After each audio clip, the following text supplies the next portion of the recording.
Hola, minasan. Welcome back for another round of City Hunter. Yes, last episode, the became a very uncontrollable horn dog, hitting on his doctor's daughter, who the doctor, this scientist, made a virus, committed suicide when he found out. That it was a very, very, very dangerous disease. When weaponized, it could destroy the world. It was supposed to sterilize animals, but it can't. But it was capable of jumping. This little virus was capable of jumping onto humans and sterilizing humans. His daughter, who was his personal assistant in the whole thing, had the knowledge. She was chased down by a black market organization who wanted to have her make and weaponize the virus so they could sell it to prospective buyers and make millions of dollars. She was ready to die. Rio defied all forms of science in his attempt to kill her, but chose not to kill her. Instead, kills the helicopter door, which hit the back propeller, and somehow it snapped off, and the helicopter propeller resumed spinning, and they survived somehow. And Rio and his client floated down James Bond style in a parachute with a pink heart on it. There you go. The cliff notes, everybody. The cliff notes. So, oh my gosh, today's episode is titled "Love Don't Leave Me." A 10 count to tomorrow. I don't know what it's about because it's my first time viewing. We're dealing with 4 seasons and a crap sack ton of episodes. There's nearly 150 episodes to go through, so we're in it for a very long haul. We're in for a very long haul. I hope y'all ready for that. Help me. Comment, like, subscribe, follow. You know you want to. And now let's get researching.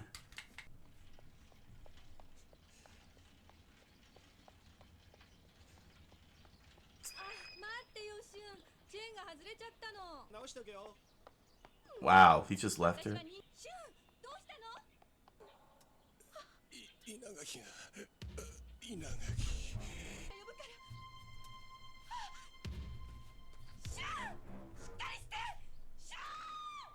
And our case begins. Love, don't leave me. 10 count to tomorrow. Oh, XYZ, here we go. It's got a case. Shot to death, middleweight champion.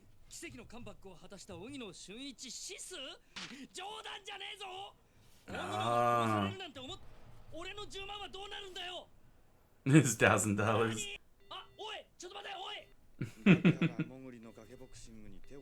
Interesting.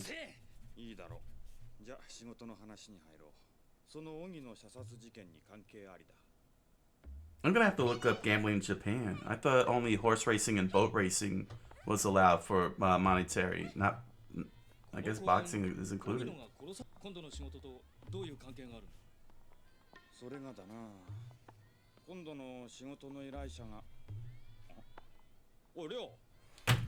He isn't. Oh my gosh, no. Oh my gosh. Yep.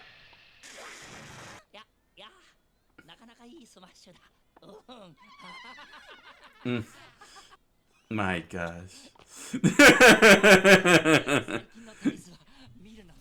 Watching Tues can be hazardous.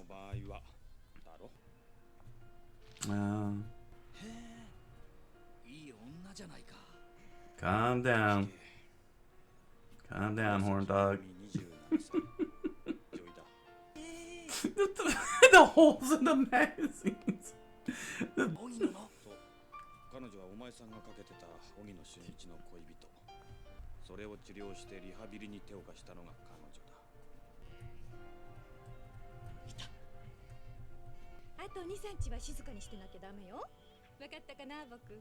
Huh, she's a doctor.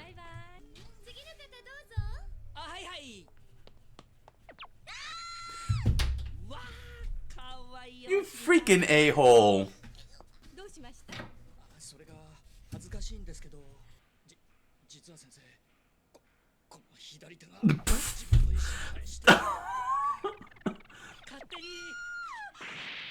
Thank you.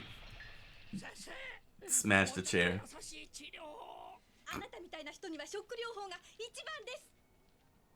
Yeah, right connected to the to his nuts for that shock therapy.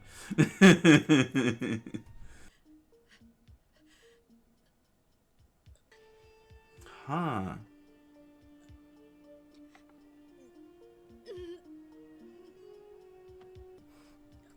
Ooh, this is an interesting mystery here. Gee, high off that.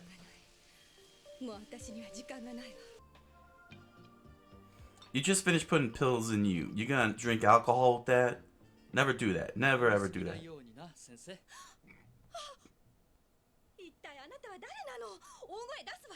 XYZ 闇のスイーパーサイバリョウオタクが雇った男だ。仕事の前に依頼人のことを詳しく知るのが俺の主義でね。No, stop it. Punch. Dang, she brought out the chancla. じゃあ星は新挑戦者の稲垣だっていうのか？ええ。俊が息を引き取る前にそう言った。稲垣だ。俺は見た。殺される前にも脅迫電話が何度かかかってたの。ボクサーを廃業しろ。じゃないと今度は命がないって。今度は命がない。じゃあ前の引き逃げも？俊がどれだけ苦労してボクサーに復帰したか。今度のタイトルを取るのが稲垣は嫉妬に狂った狂犬よ。許せないの。どうしても彼を許すことができない。I say she did it. I have a weird feeling she did it, or she's involved in some way. 恋人を殺されたあんたの気持ちはわかるが、警察に任せた方がいい。私には時間がないの。Whoa. 何か訳ありのようだ。あなたには関係ないでしょう。私のことは放っておいて。先生、飲みすぎは体に良くないぜ。Especially with pills. Never drink with pills. Drink alcohol with pills. Very bad. Very bad. Oh. どうぞ。おう。男が朝っぱらから皿洗いか？ところでいつ来ても妹はいないんだな。今度紹介しろよ。Yeah, exactly.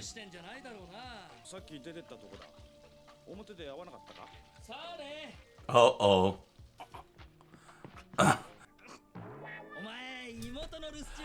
Punch him! Knock him out! Man, you are too kind to him.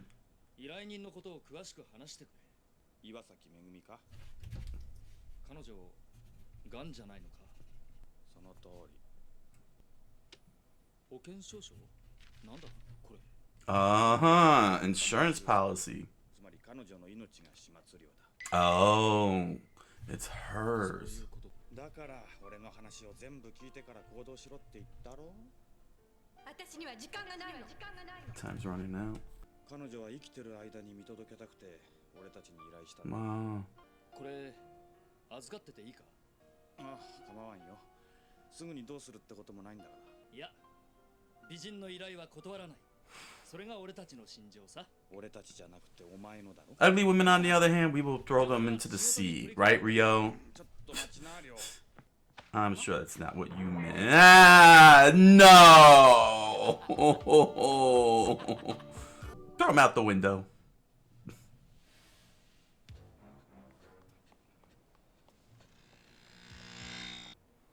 I have a feeling Megami is the culprit in this case. Jeez. そろそろ現れてもいい頃だよな。動くなチャンピオンさんよ。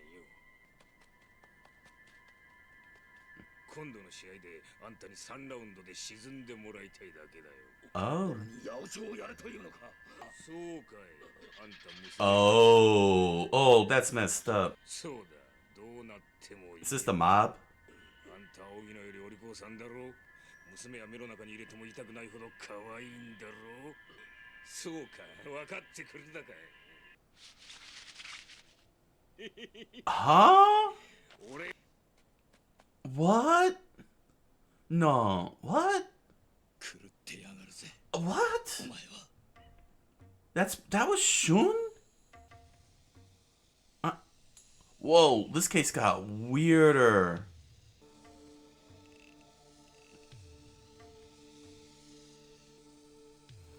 My man Ryo is Batmaning over here.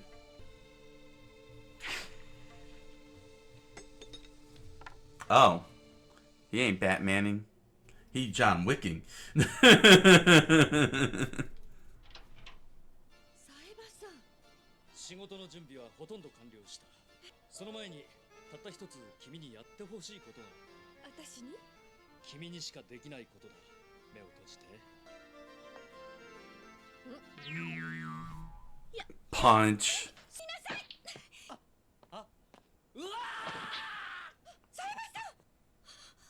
Ryo, you better have snatched something, some type of clue off of her. Okay, you idiot. You didn't need to do all that show. You could have just handed it to her. これはまさかあの人この試合私に見に来いと Why the show? Why all of that? You could have just handed it to her. 死ぬかと思った Yeah, you deserve that. 本日の日本ジュニアミドル級タイトルマッチ全く予想外の展開おーっとまた稲垣の右がきれいに入ったチャンピオン全く制裁がない Dang.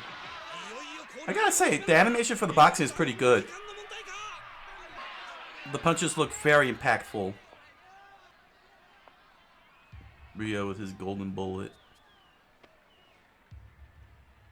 There it is. 合計500ニトロエクスプレスだ100メートルの距離から放ったこの球 Fire from a range of 100 meters has enough force to move. Whoa. しかもこれは貴様のためにしつらえた純金製フォローポイントだ Oh. My man came out with a shotgun. Gonna have to look that one up. 閉じてかわした稲垣の右そして左おっとチャンピオン軍具に救われましたこのままマットに静まりちゃ八百長だと思われるじゃないですか Okay, so it was Inagaki. It was him that was that had him at knife point. Okay. Alright, so that was him. The darkness made him look like Shun. チャンピオンに対して KO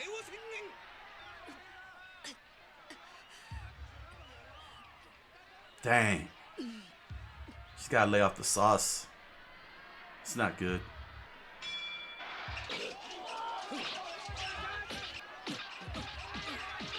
ちった遠慮しなよチャンプ娘のためだろ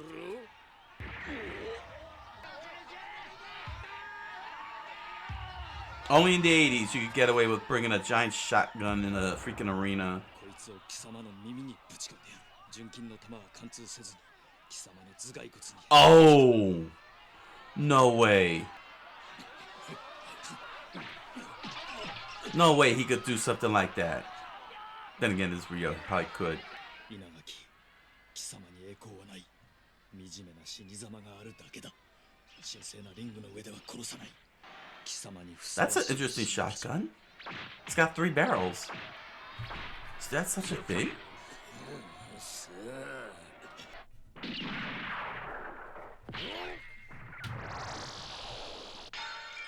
Oh! Oh, that was graphic. Oh, damn. ワンツー Wait, did nobody notice this? シックスセブンエイトナイン Wait, this is weird. What the? That was weird.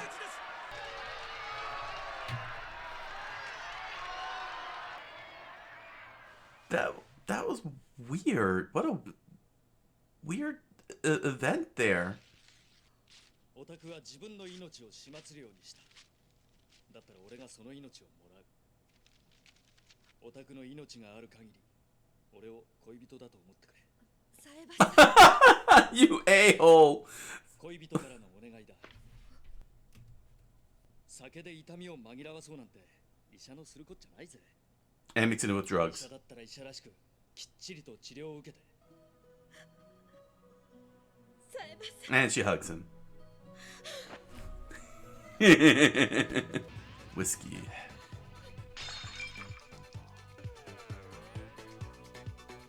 Wow, that was a very straightforward case. I thought there was a mystery going on here because of the way it was being presented, but really wasn't any mystery. It really was straight up Inagaki who was trying to become the champion. So that's very very disappointing. I was expecting like real detective work and such going on there, but I'm sure maybe there'll be more. There'll be some of that. But let's do some quick research that I came across during the show. So let's start off first with this triple barrel shotgun. This is grabagun.com. Apparently there is such a thing as a triple barrel shotgun. Triple Tom, triple Magnum. I don't see any images on here on this site. See all triple threat. All right. Well, what this here? Nope, it can't be found. Interesting. There is a video here that they got linked up. Let me just make sure I mute that, and let's enlarge it. Can it be enlarged? No. All right. What about here? Let's see. Mute that. So they really do exist. Triple barrel shotguns here. Triple threat, triple honcho, triple crown. Very interesting. I've never seen a three barrel shotgun before. Very fascinating. So that's Ryo's shotgun of choice here. Look at that. Oh wow. It comes with attachments. Let's see, single trigger and 3 18-inch barrels available in 12 or 20 gauge with 2-piece walnut. Or I'm not familiar with the gun lingo, but that sounds pretty deadly. I trust that's a pretty deadly thing. But that's interesting. I've never heard of such a thing. Charles Daly, the shooting sports specialist, the brand by Chiappa Firearms. But dang, that's crazy. That's crazy and scary. That means you could put 3 bullets in there at the once. The 3 shotgun shells all at once. That's nuts. That's nuts. And the cartridge that that Ryo used in today's show is called the 50 caliber Nitro Express bullet. This is what it looks like. He said the way that he designed it, and was a designer one. The way that he designed it, which he personally created himself, he forged it with a Canadian coin. Interesting enough, he used a Canadian coin to create this special bullet. And basically what it will do, according to him, if he does it right, he used pure gold to prepare the hollow point tip. And basically what would happen is that he intended to shoot him in the skull with this. He would shoot him in the skull, but not like explode his brain or anything. It would just get lodged into his brain and stay there permanently, which is pretty scary, honestly. Very scary. He's how he explained it. Fired from a range of 100 meters. His specialized bullet here. There you go. See, he says he's gonna put it in the right ear. Put it right in the ear. The gold slug won't exit your skull, but will remain inside. Is that possible? I need somebody to explain that to me if that's very much possible to do, because that's pretty crazy. That's pretty crazy to do. Seriously, that's insane. Anybody who's a doctor, pro doctor. Gambling in Japan. That threw me off when Ryo opened up talking about trying to bet in boxing. From what I understand, gambling is very, very, very limited, and this is what I'm pulling up here. See, as far as my knowledge goes, horse racing and boat racing are the only things you can gamble financially in Japan. Pachinko is not a gambling thing. It's something that's done underground and in secret, from what I understand. But yeah, Japan has the strictest gambling laws in the world. It's like really strict. And now I'm very curious, what more is allowed and what's not allowed. So this is coming from The Real Japan. This is therealjapan.com. If there's something you could be certain about, it's that Japan has got an ample gambling culture. This despite the country having strict gambling laws. And now I'm very curious here. Most forms of gambling are banned in Japan, but there are a number of exceptions. You may have well heard of pachinko, but what of keirin, kyote, or toto? Never heard of those. Never heard of these things here. Yeah, see the Fukuoka boat race, an assault on the senses, cycle racing, men's cycling. Interesting. Horse racing, of course. That's why there's so many video games with horse racing. Winning Stakes on Neo Geo is one of those. Pocket Card Jockey that's currently available on the Switch and the 3DS is another one. There's a lot of horse racing video games out there, which is very interesting. Let's see here. Sports Shinkukuji, aka Toto, soccer betting. So it looks like it's a whole book. I see. It's a whole book here.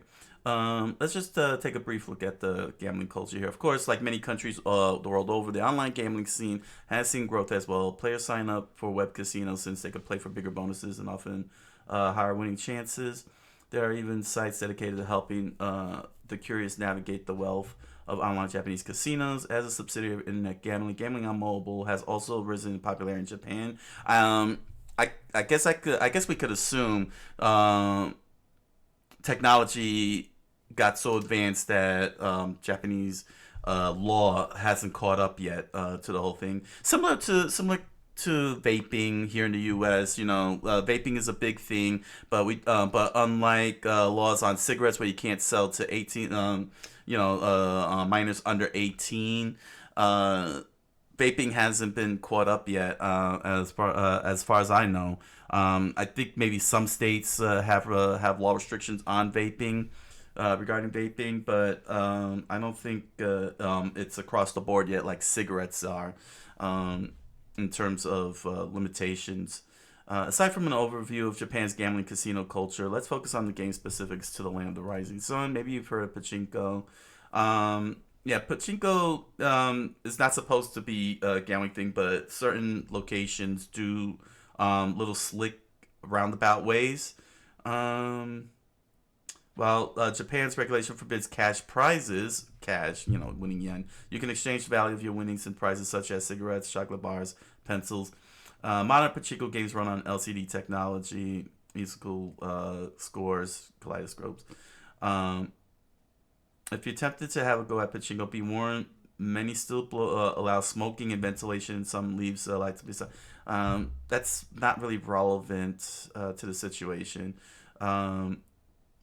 Horse racing, which is Japan's biggest sport for gambling, is horse racing, of course. Then there's cycle racing. That I didn't know. I guess since it's similar to, because it's a racing aspect, like horse racing, and both cycling racing and boat racing are legal betting.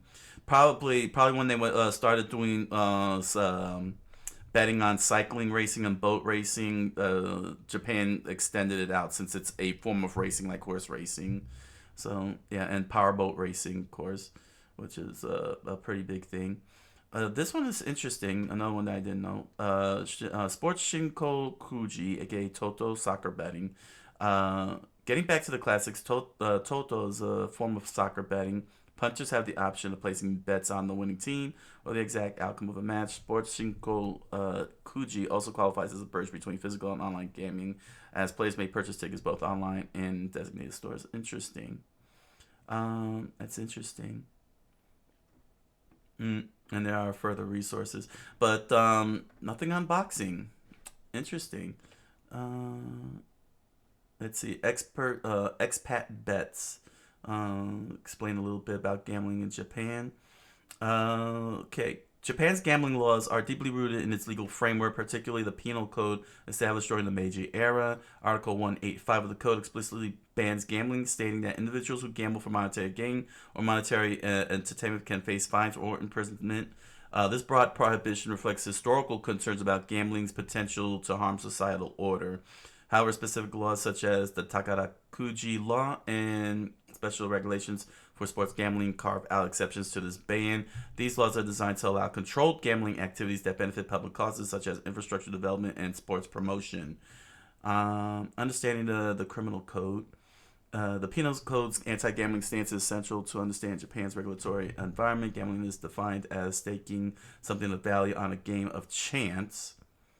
Traditional games like poker, blackjack, roulette fall squarely under this definition, making casino gambling illegal. Despite this, Japan's legal framework includes provisions for certain exceptions. These exceptions are highly regulated and require compliance with stringent rules. For example, lotteries operate under specific laws, while pachinko parlors exploit legal loopholes by classifying activities as an amusement rather than gambling, which is why the toys, the candy are used as the prizes. Violations of these laws, such as participating in illegal gambling rings or operating underground casinos, carry severe penalties. This strict approach underscores Japan's cautious stance on gambling, prioritizing public order over unregulated enjoyment. And Japan loves to have its public in order and not going crazy. I could see, especially since gambling can be very addicting. It can be extremely addicting, and I don't blame Japan wanting to keep that under control. Even though they have anti-gun laws, there's still other ways of violence that gambling can invoke. The Japanese government plays a crucial role in overseeing gambling activities through regulatory agencies and local governments. It ensures that legal gambling remains well regulated and socially responsible. Revenues from gambling contribute to public projects, infrastructure, and community development. Although the government of Japan actively monitors fraudulent activities, imposing strict penalties on violators, this dual role as a regulator and beneficiary of gambling revenues highlights the delicate balance Japan strikes between allowing and controlling gambling.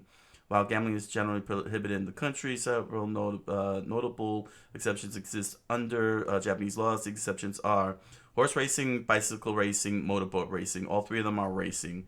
Are tightly regulated and organized under special laws. Government-operated lotteries provide an avenue for legal gambling while it directly proceeds toward public welfare in terms of lotteries. Pachinko parlors cleverly navigate the legal landscape by avoiding direct payouts and offer indirect prizes that can be exchanged for actual money. If I remember correctly, I remember seeing this.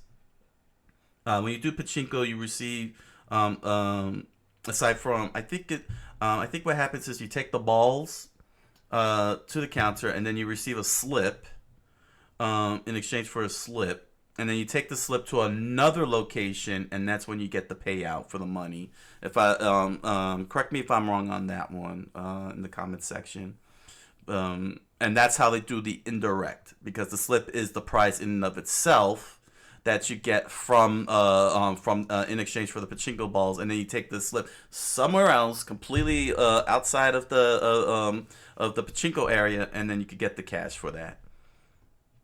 That's the indirect way. There's a lot to this, so I recommend continuing to read this. Oh, okay. Casino operators. Here we go. Public sports betting. Let's see if there's anything on the boxing part, because that's the one that caught my attention, is the boxing. It seems like only the racing works, but let's see if there's any more.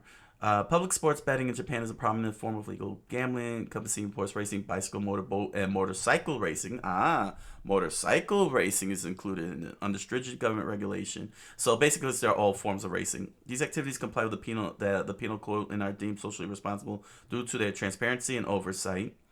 Unlike casino activities. Okay, it makes perfect sense because with horse racing, bicycle racing, motorboat, and motorcycle racing, you have to for some of them they're legal, they're physical activities. So the organizers got to make sure that you're not drugged up, like in the case of bicycle racing, or making sure that the horses are not doped up either. In the case of horse racing, motorboat and motorcycle, got to make sure that the equipment, the engines being used are not rigged to skirt and cheat when rolling along. That makes perfect sense. That makes perfect sense where Japan is coming from in terms of the regulations, because it's a race, it's a competition. You know, it's a physical competition as opposed to a game of chance. And participated by the athletes, and there's a lot of oversight, transparency, because they don't want athletes, drivers to cheat the whole system out. That makes perfect sense, as opposed to casino activities where you can count numbers, or you can count the cards and do other slick stuff like that. Public sports betting is deeply integrated into the fabric of gambling culture in Japan, providing an accessible and regulated alternative to gamblers. And revenues from sports betting, public sports betting, contribute. We already read that part. But now comes the part of the internet, of course, with internet casinos. I'm sure Japan may have figured out. Yeah, special laws. So, concept of special laws in gambling. Special laws in Japan carve out exceptions to the general prohibition of gambling. These casino laws in Japan govern lottery tickets and specific regulations for public sports betting. That's probably maybe the issue. Maybe Japan has that issue since online is more is held within the privacy of the home rather than in the public place, like an actual casino. That they might be having a difficult time figuring out how to balance the laws out, because invasiveness could be a thing. Invading private property. I'm sure they have laws prohibiting in their constitution, prohibiting them from encroaching on citizens' homes. Local governments in Japan and private operators run these lottery ticket sales under strict supervision. Players can purchase lottery tickets and scratch cards. No different than what we do here in the United States. We got lottery and scratch cards. And yeah, it's very stringent here too. Let's see here. Okay, here we go. Sports promotion lottery, gamble for a cause. The sports promotion lottery, also known as Toto, allows players in the country to place bets on the outcomes of sports matches, primarily soccer. So it's not just exclusively soccer. There's our answer. Toto could be applied to other sports, like boxing and baseball. It's not just exclusively soccer. Soccer is just noted because it's the primary go. Operated by Japan Sports Council, Toto directs its ticket proceeds towards sports development and events. Okay. So there's our answer. It's not just exclusively soccer. It can be, as long as it's a sporting event, like boxing or baseball, Toto can be applied. And they got, again, stringent laws here. This unique form of betting in the country combines entertainment with a sense of purpose, as players know their bets contribute to promoting sports. They really that's such an interesting mindset.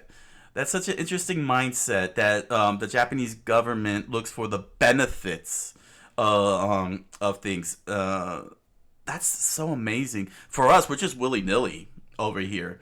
Over here in the U.S., we're just willy-nilly. Like, okay, here's the blackjack, go at it. And if you're getting a gambling addiction, if you have a gambling addiction, here's a number. and if you end up harming somebody or killing someone under that gambling addiction, you're going to jail. Japan, though, treats it with great responsibility for starters, but they don't take it away. They find a way to make it beneficial for everybody, to ensure that it could still be some modicum of safe, you know, saying that well, as it says here, sense of purpose, you know, a point. Very interesting. The success of Total demonstrates the potential of legalized betting to support public causes while offering a controlled gambling experience. People in the country can gamble and still contribute to the company while following the law of the land. That is just amazing. That's a very amazing mindset. For us, it's privatized. So yeah, the mafia can get their hands on it. That's pretty impressive, actually. That's amazing. Gambling culture in Japan, man. That's pretty cool. It's also pretty cool. Well, I don't know if I want to say that's cool. Fascinating. Fascinating how this series, the City Hunter, really displays actual guns and bullets, like the real deal.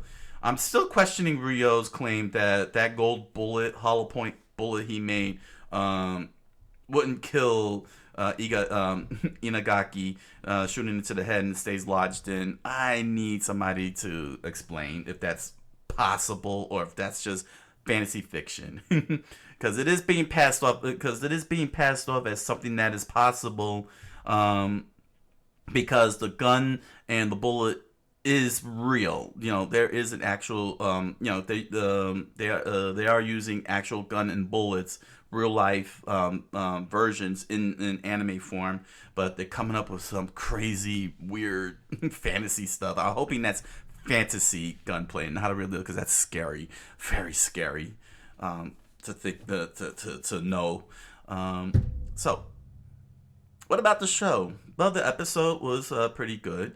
Ryo once again, horn dog.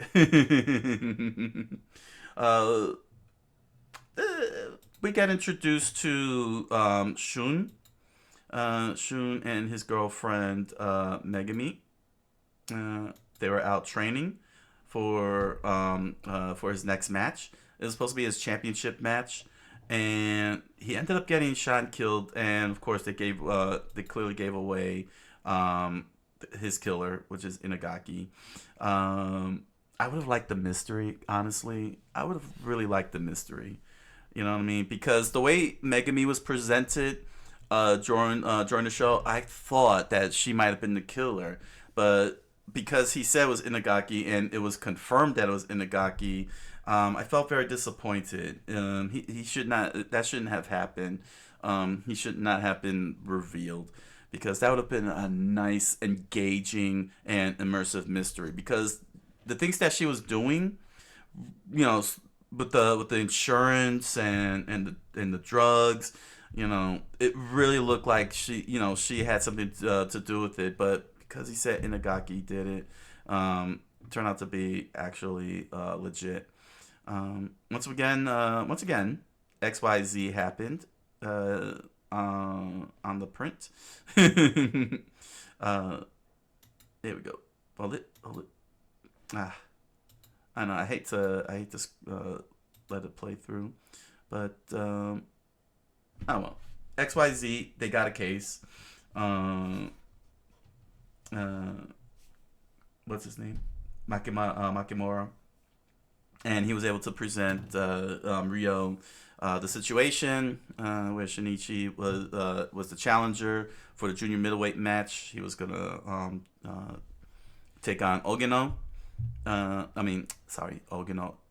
Shinichi Ogino. It was his comeback fight. He was gonna have a chance, but he ended up getting killed, and that moved Inagaki up. So straightforward motive. That's fine. It's a very straightforward motive, but I would have made it more like a mystery. Throw me off. Make me engage more. You know, don't give me the answer right away. I mean, this is a detective series.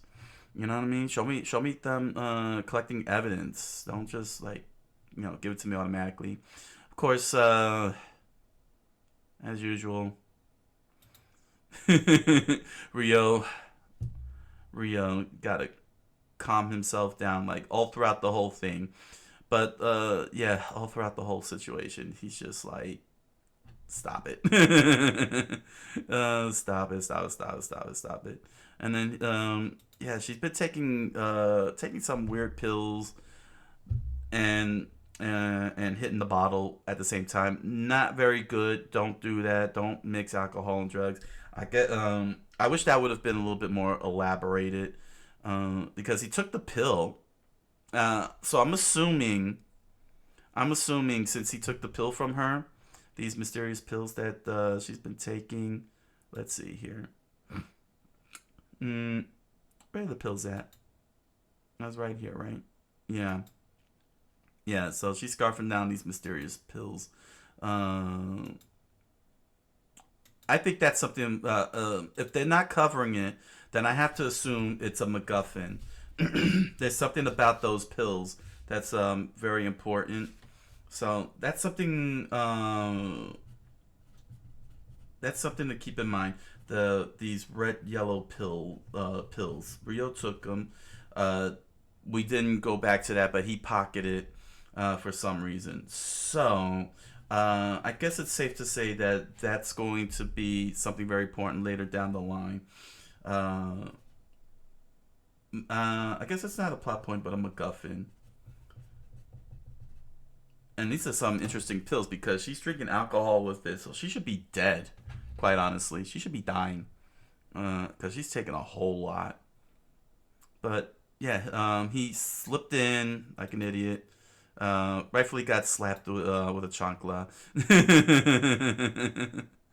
Good job slapping her with a chancla. Slapping her with that chancla. Go full Boricua there. Slap. Oh man. But yeah, he slipped one. He snatched one off from her, which is why he was there. He's well, he says he goes to confirm. I guess the whole pervy thing. I don't know. I mean, is that a play on his part? I don't know. It's kind of weird, but he did pocket it. He did successfully pocket the whole thing. As we can see here. There it is. This pill. We gotta keep that in mind in future episodes. It's probably just to set that up and such, but yeah, I wish he could have used his lech. I don't know. I mean, he has legit lech, but it's hard to tell when he's being serious. Like he's just making a play to fool the other characters. You know what I'm saying? Like he wouldn't have been able to snatch that any other time. Is what I'm saying. Any other time he would not have been able to snatch that unless he was playing the fool on purpose to fool her into thinking into being distracted by his lechery, and he managed to slip and snatch that. Okay, although the next part he does, I felt like it was unnecessary, but but then we get his ridiculous. Then we all of a sudden get this playful side from him, this crazy playful side where he's stealing Makamura's sister. He wants to hit on Makamura's sister. He's doing everything he can to keep her away from him. And Rio has the nerve to go into her dresser and snatch all of her undergarments. I'm surprised Makamura has not shot him to death yet. But yeah, this is where everything threw me off here, and it's this part.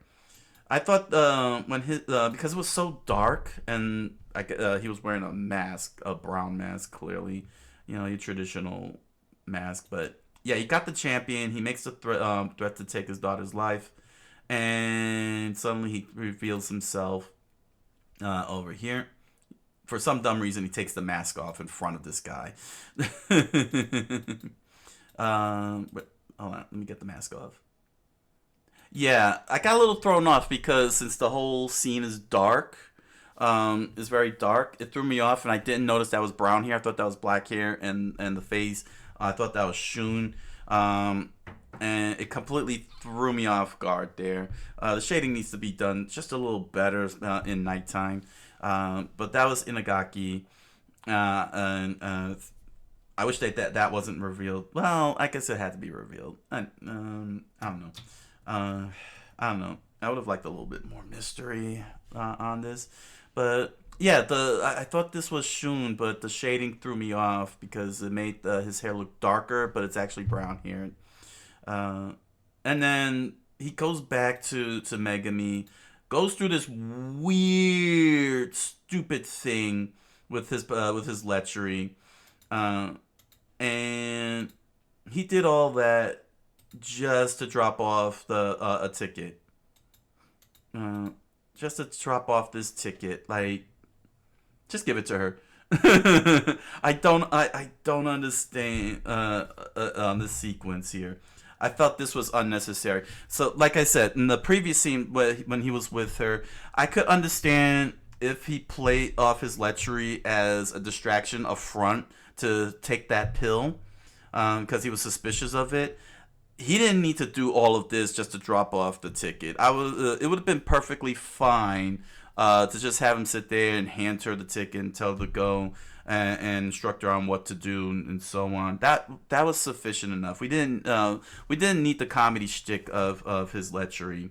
It just made him look bad. Quite honestly, it made him, you know what I'm saying, it wasn't legitimately. Well, you know, saying it's supposed to be played for laughs, but I think this was an unnecessary joke to put in there. He could have been straight. He could have been straight.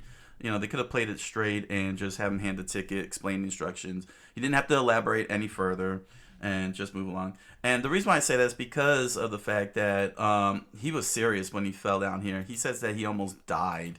He, you know, he was right down here, and this is what he says. I really thought I was a goner. So he was really serious about his lechery, and I think that was not a good scene to go with. I think that he could have just handed the ticket, and he still could have played it off. They still could have played it off. He could have been right there at the door, been serious, like, here's the ticket, and then be like, he takes her hand, be like, oh, you know, we could do all kind, and then she punches him. That would have been a fine enough joke. Him jumping all over the place and in the apartment, and, you know, trying to touch her. That's a poor writing.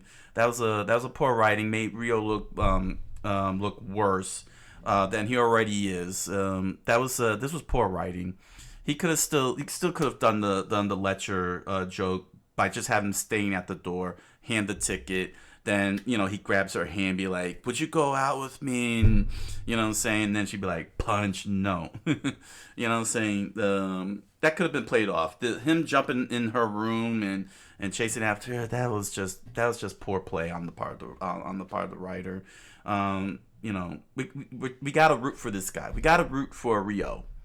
You know what I'm saying? We gotta root for Rio. He's supposed to be the hero. He's supposed to be the good guy. You know what I'm saying? But you know, he's a horny guy. But his horniness is supposed to be his jokes. You know what I'm saying? That we're supposed to laugh at when he gets his comeuppance. And we don't need him, you know, going on the initiative part. I wouldn't say the initiative because he's always on the initiative. Like this scene here, we don't need him doing this. You know what I'm saying? Because, you know, a joke going too far can go, you know what I'm saying, for a hero can ruin the perception of the hero, and we would no longer see him as a good hero, but as a terrible hero, a terrible person, or worse, you know, a pervert, you know what I'm saying, like straight up sexual harasser and so on. Yeah. Then of course we got the bullet, where he could shoot from 100 meters, lodge it in the brain. I don't know if that's how shotguns work. I really don't know if shotguns work like that, quite honestly. But I gotta say, that was pretty cool scene. That was pretty cool seeing the triple barrel shotgun. I thought it was just a fictional thing, but it's for real. And he successfully shoots the, you know, he's taunting the champion Inagaki, and he puts an end to it, which is crazy. Mind you, they are from far away here. Was it here that we get to see quite possibly one of the most violent scenes I've seen. I thought the explosion was crazy, but this was crazy. Like this, it's like really crazy. The helicopter, the whole scene of the helicopter in the last episode is crazy, but this was crazy. Like the bullet, look at how this is like straight up Mortal Kombat stuff here, and then it just cracks his skull and stays lodged in. Doesn't even go out on the other end. That's pretty brutal. That's pretty brutal. And what makes it even more weird, somehow nobody saw that or heard the explosion because it was not covered in the silencer or something. I hope the paper was not being played off as a silencer. But the ref just starts counting. He's out of the ring and the ref starts counting for some reason. For some reason, the ref starts counting. I don't get that. I don't know if I should laugh or at how ridiculous it is, or horrified at how ridiculous it is. It's hard to tell. Why not both? It's horrifyingly hilarious. But yeah, he wins, and of course, he gives her. He tells her, go get some real treatment. Don't try and kill yourself. He destroys her bottle of whiskey to break out of the thing. Message. And she, of course, throws herself into him. Like all the other women in the past 2 episodes, just throw themselves at Rio. He's like freaking James Bond here. I get if it's a play on James Bond. If it's a play on James Bond, Rio's supposed to be a play on James Bond.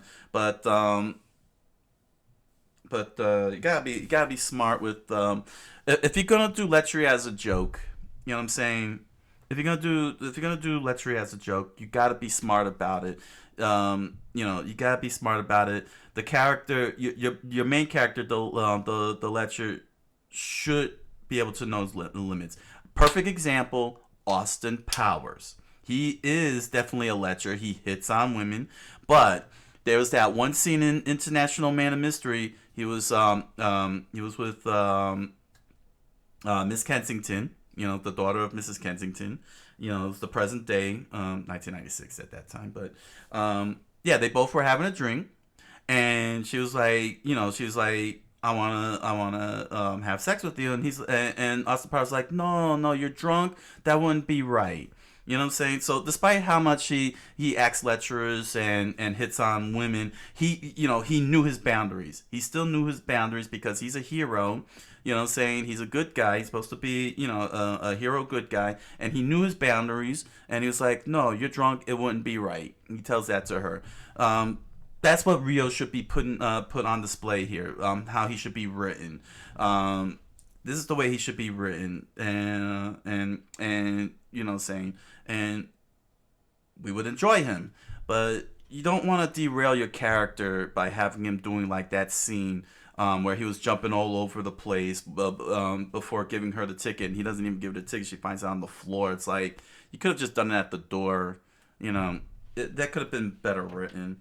You know what I'm saying? You don't want to derail. If you're going to do a lecher character, don't derail the lecher character. You gotta make sure that your lecher character, your joke lecher character, has boundaries, has a sense of boundaries and everything. And people will not be turned off by your main character, by your main lecher character. Everybody will expect the punchline always, and when it's his time to do action, you know what I'm saying, to take on the bad guy, they'll be rooting for him. They won't be put off. They won't, fans, viewers won't get put off, and so on. And we'll always we'll understand him a little better. So yeah, be very careful when you're making your lechery character in comedy, especially in comedy, primarily in comedy. For comedic effect, just be very careful. Just be very careful how you have them engaging in their lechery. You don't want them to you don't want to accidentally derail them for a joke. You know what I'm saying? You gotta finesse it. You know what I'm saying? You gotta treat it like Mercury, as Osiris said As Osiris said, you gotta treat it like Mercury. you gotta handle it like Mercury.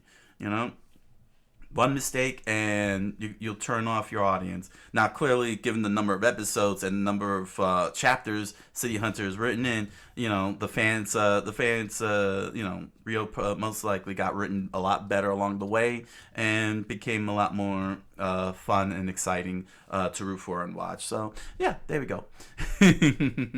All right, so head on over to Amazon.com and BarnesandNoble.com and grab yourself a copy of The Impossible Man, a strange fantasy novel written by me. You'll find links in the description down below. Along with links to other merch such as pins, stickers, t-shirts, music. Enjoy the products, and don't hesitate to do lore videos and fan videos of The Impossible Man. I look forward to watching those. And if you're interested in hanging out with me every Monday through Thursday, 10 o'clock p.m. Eastern Standard Time, join me on Twitch and Kick, where I live stream research videos, cultural studies, Japanese cultural studies, and games. Lots of video games, English and Japanese. Pick your poison. So until the next episode of City Hunter, thank you all for joining me, and I wish you all a good night. Buenas noches and oyasumi nasai.